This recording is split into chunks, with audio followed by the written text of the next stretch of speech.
السلام علیکم ورحمۃ اللہ وبرکاتہ۔ معزز سامعین کرام، آج کی نشست میں انشاءاللہ ہم آپ کے سامنے اختلاف امت کے حل سے متعلق کچھ باتیں کروں گا۔ اللہ تعالی ہمیں اچھے انداز پہ دلائل کے ساتھ بات کرنے کی توفیق دے اور آپ سب کو اس سے استفادے کی توفیق دے۔ اختلاف امت سے مراد، اختلاف کا لفظ ہر شخص جانتا ہے، اس کی تفسیر ہم کریں گے۔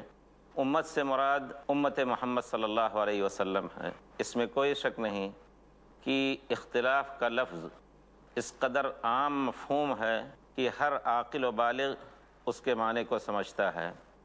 وجہ یہ ہے کہ یہ انسان جس دنیا میں سانس لے رہا ہوتا ہے وہ اختلافات کا مجموعہ ہے۔ رات و دن کے آنے جانے کا اختلاف، اللہ تعالیٰ نے فرمایا وَلَهُ اخْتِلَافُ اللَّيْلِ وَالنَّهَارِ، اور اسی طرح آپس میں لوگوں کے رنگ و نسل کا اختلاف، زبان کا اختلاف، شکل و صورت کا اختلاف۔ اللہ رب العزت فرماتے ہیں وَمِنْ آيَاتِهِ اخْتِلَافُ اللَّيْلِ وَالنَّهَارِ وَمِنْ آيَاتِهِ اخْتِلَافُ أَلْسِنَتِكُمْ وَأَلْوَانِكُمْ۔ اللہ کی نشانیوں میں سے یہ بھی ہے کہ تمہاری زبانیں مختلف ہیں اور تمہارے آپس کے رنگ بھی مختلف ہوتے ہیں۔ اختلاف شکل و صورت بھی اللہ تعالیٰ کی ایک بہت بڑی نشانی ہے، اللہ کے وجود کی نشانی ہے۔ اگر انسان سوچے تو حقیقت میں یہ انسان کی شکل، چہرے کی شکل میں اختلاف، یہ اللہ رب العزت کی بہت بڑی کاریگری کی دلیل ہے۔ ایک بالشت چوڑائی اور ایک بالشت لمبائی کے درمیان اللہ تعالیٰ نے کس قدر مختلف نقشے بنائے ہیں۔ ہزاروں آدمی ایک مجمع میں اکٹھا ہو جائیں لیکن دو آدمیوں کی شکل ایک ہی جیسی نہیں ہو پاتی ہے۔ اسی طرح اور بہت سی چیزوں میں اختلاف ہے۔ اس وجہ سے اختلاف کوئی انہونی چیز نہیں ہے، اس کو ہونا ہے۔ اللہ تعالیٰ نے فرمایا ہے وَلَا يَزَالُونَ مُخْتَلِفِينَ وَلِذَلِكَ خَلَقَهُمْ۔ اختلاف آراء، عقل میں اختلاف، سمجھ میں اختلاف، ہر چیز میں اختلاف ہو سکتا ہے۔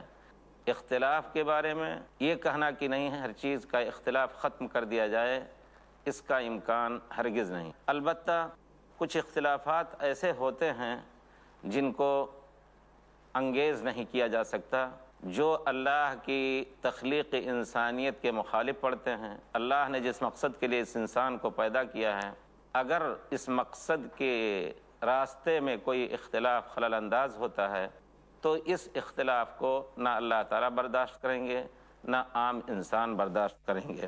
امت رسول صلی اللہ علیہ وسلم میں یقیناً بہت کچھ اختلاف ہوا اور ہوا کرے گا۔ سب سے پہلا اختلاف آپ جانتے ہیں نبی کریم صلی اللہ علیہ وسلم کے زمانے میں خود صحابہ کرام کا ہوا کرتا تھا۔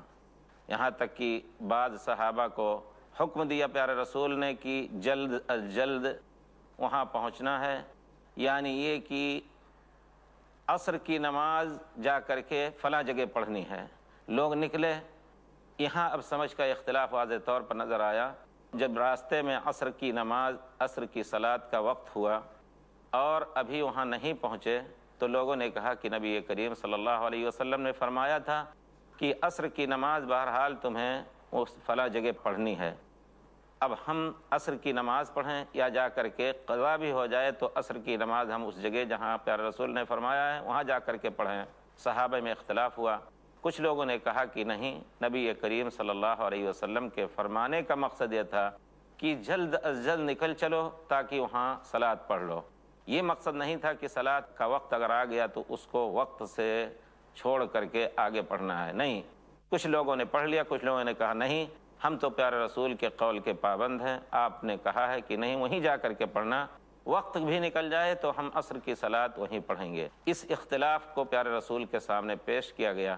چونکہ الفاظ کریمہ دونوں معنی کے متحمل تھے، اس کے علاوہ اور دوسری دلیلوں کو دیکھا جائے تو جن لوگوں نے راستے میں صلاۃ پڑھ لی تھی انہوں نے بھی غلطی نہیں کی، اور جنہوں نے پیارے رسول صلی اللہ علیہ وسلم کے قول سے یہی سمجھا کہ نہیں ہمیں وہیں جا کر کے صلاۃ پڑھنی ہے جہاں آپ نے حکم دیا پہنچنے کا، تو ان کو بھی پیارے رسول نے کہا کوئی غلطی نہیں کی۔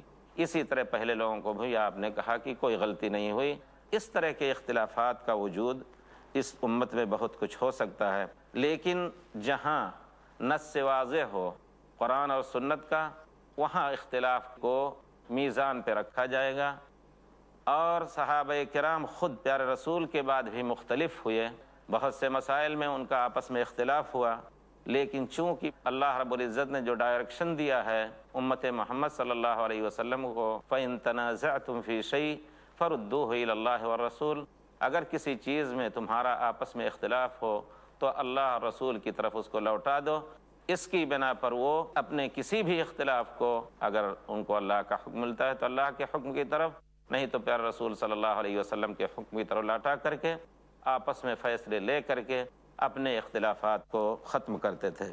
سب سے پہلا اختلاف صحابہ کرام میں جو ہوا جس چیز میں، اس کی مثالیں ائمہ دین نے جو دی ہیں وہ یہ ہیں کہ سب سے پہلا اختلاف پیارے رسول کے بعد، پیارے رسول کے زمانے میں بہت سی مثالیں ہیں کہ آپس میں ان کا اختلاف ہوا، لیکن آپ نے ان کے اختلافات کو آپس میں ختم کیا۔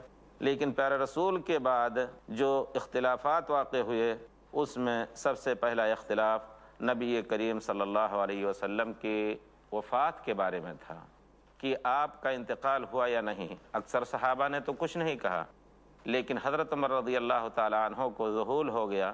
فرط محبت میں پیارے رسول کے ان کی سمجھ میں نہیں آیا، انہوں نے کہا پیارے رسول کا انتقال ہو ہی نہیں سکتا ہے، اور جو شخص کہے گا کہ پیارے رسول کا انتقال ہو گیا تو میں اس کی گردن اڑا دوں گا۔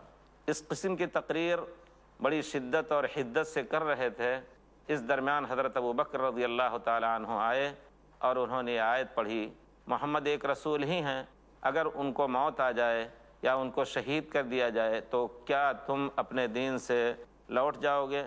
تو حضرت عمر کہتے ہیں ایسا لگا کہ معلوم ہوتا ہے کہ یہ آیت ابھی مجھے سب سے پہلے نازل ہو رہی ہے، اس سے پہلے میں نے اس آیت کو نہیں سنا تھا۔ دوسرا اختلاف حقیقت میں جو واقع ہوا وہ الائمۃ من قریش کا، کہ کون امام ہو۔ صحابہ کرام میں سے حضرات مہاجرین نے کہا کہ ہم میں سے ایک امیر ہوگا اور تم میں سے ایک امیر ہوگا۔ اختلاف چل ہی رہا تھا کہ حضرت ابوبکر رضی اللہ تعالیٰ عنہ نے حدیث رسول پڑھی اور کہا کہ پیارے رسول نے فرمایا ہے الائمۃ من قریش، امام اور امیر کا قریش میں سے ہونا ضروری ہے۔ اس پر تمام لوگوں نے اپنے اتفاق کا اظہار کیا اور اختلاف ختم ہو گیا۔ حضرت ابوبکر رضی اللہ تعالیٰ عنہ کو سب نے خلیفہ چنا۔ تیسرا اختلاف ہوا کہ پیارے رسول صلی اللہ علیہ وسلم کو کہاں دفن کیا جائے۔ لوگ مختلف قسم کے رائے ظاہر کرتے۔ حضرت عبد الرحمن بن عوف نے کہا کہ میں نے پیارے رسول کو سنا ہے کہ آپ فرماتے تھے کہ کوئی بھی نبی جہاں کہیں بھی ان کی موت ہوتی ہے وہیں ان کو دفن کیا جاتا ہے۔ چنانچہ اس حدیث رسول سے صحابہ کرام کا اختلاف ختم ہوا۔ اسی طرح اس کے بعد کے بہت سے اختلافات ہوئے، جس میں سے ایک اہم اختلاف یہ بھی ہے جس کا بہت برا اثر اب تک امت میں پایا جا رہا ہے۔ امت کو سوچ کر کے اصل حقیقت تک پہنچ کر اس اختلاف کو ختم کرنا چاہیے کہ حضرت فاطمہ رضی اللہ تعالی عنہا جو نبی کریم صلی اللہ علیہ وسلم کی جگر گوشہ تھیں، انہوں نے چونکہ حضرت ابوبکر خلیفہ مسلمین ہو چکے تھے، ان کو کہلا بھیجا کہ نبی کریم صلی اللہ علیہ وسلم کے ترکہ میں سے ہمیں وراثت ملنی چاہیے۔ جس طرح اور لوگوں کے باپ مر جائیں تو بیٹوں اور بیٹیوں کو اور ان کے دوسرے اقارب کو وراثت ملتی ہے، اسی طرح ہمیں بھی وراثت ملنی چاہیے۔ حضرت ابوبکر رضی اللہ تعالیٰ عنہ نے ایک حدیث پڑھی پیارے رسول صلی اللہ علیہ وسلم کی، جس سے پیارے رسول کی بیٹی جگر گوشہ اور